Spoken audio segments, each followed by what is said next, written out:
avant que la langue française ne naisse, on l'appelait comment?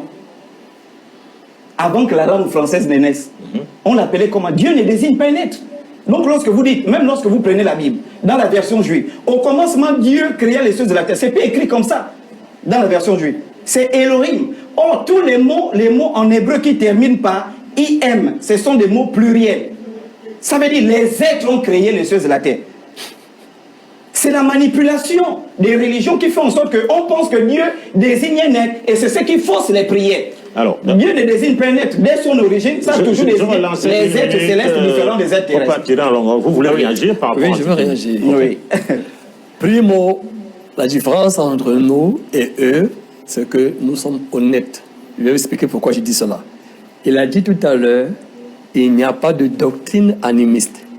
Mais il n'y en a pas. Oh, c'est mon temps de parole. Oui, vas-y. S'il n'y a pas de doctrine animiste, tout ce qu'il développe là, il invente alors, ça veut dire que c'est un gars qui doit sortir de cette salle.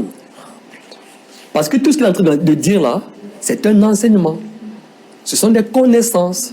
Par exemple, il a parlé d'une hiérarchie d'êtres. Ça veut dire qu'il y a un enseignement qui va expliquer cette hiérarchie d'êtres.